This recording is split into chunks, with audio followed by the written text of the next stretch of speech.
One of the things that we can take pride in is that we have the greenest and most beautiful golf course in the world. Well, that makes us want to have our yards just as beautiful and as green as what we've seen on that course, right? Yeah, we got some great tips for growing and maintaining a sustainable lawn. Take a look. Doctors, thank you for joining us. We appreciate the time here today. Let's just go ahead and get right into it here because everybody loves a good-looking lawn here. Dr. Gopinath, what steps can homeowners take to sustainably establish and maintain their lawn? So the first step would be to picking the right grass for your particular climate. So Georgia, which tends to get really hot during summer, warm season grasses are the way to go. So warm season grasses are better equipped to manage heat and humid condition. So you would go for grasses like Bermuda grass or zoysia grass, centipede grasses for the Georgia lawns. Next step is caring for the lawn. So spring is a great time to care for your lawn. And in fact, April is the National Lawn Care Month.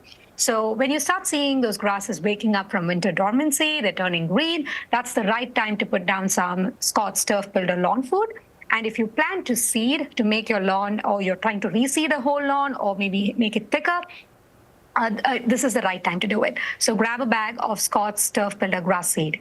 Coming to managing it, mowing is one of the key practices to have a good, healthy lawn, but make sure that you mow your lawn higher so that it can encourage deep rooting, so that when that summer months come in, your lawns are better prepared to face it. Oh, good tips. Dr. Kopp, what are some of the benefits of sustainable green spaces?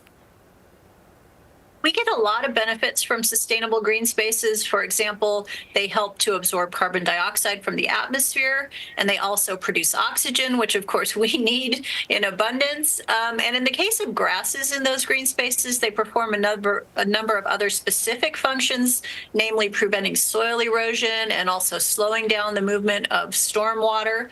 And then we also actually get a lot of quality of life benefits from green spaces. So whether we're out there playing or socializing, throwing the ball for our dog, whatever the case may be, those are all stress-reducing activities, and so great psychological benefits.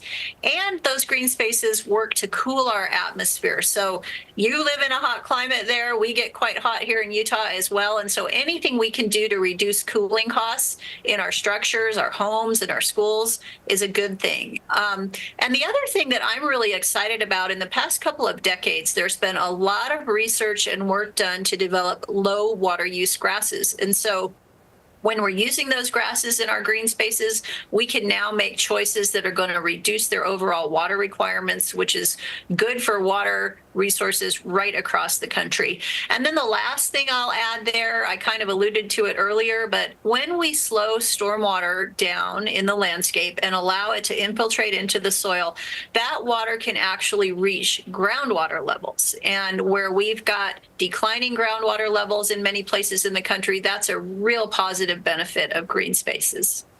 You mentioned the different types of grasses that grow well here in Georgia. Do you have any specific advice for our audience right here in our area? So pick the right grass type, because those grass types can withstand the heat and stress of summer. So they will do well during summer. So you may have a better green cover during summer months.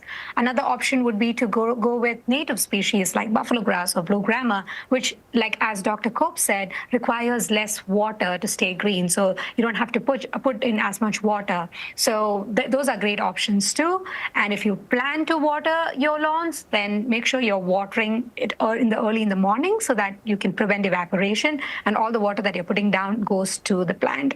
And I'm pretty sure Dr. Kopp has more things to add. Yeah, I would just add to that, if you can postpone that first irrigation as long as possible, that will encourage the grass to root more deeply into the soil and be able to access moisture deeper in the soil. So that's a really good thing. And then taking advantage of irrigation technologies, things like weather-based irrigation controllers that use your local weather conditions to either allow or disallow irrigation. That will really help. Okay, Great things I tips. did not know. You see, now, Okay. now your lawn is going to be a lot greener. Doctors, where can people go for more information? So for more information, you can go to scotts.com. All right, great information. Again, Dr. Gopinath and Dr. Kopp, thank you so much for spending some time with us today. And hey, here's to greener grass. and greener lawns. Thanks so much. Thank you. Thank you.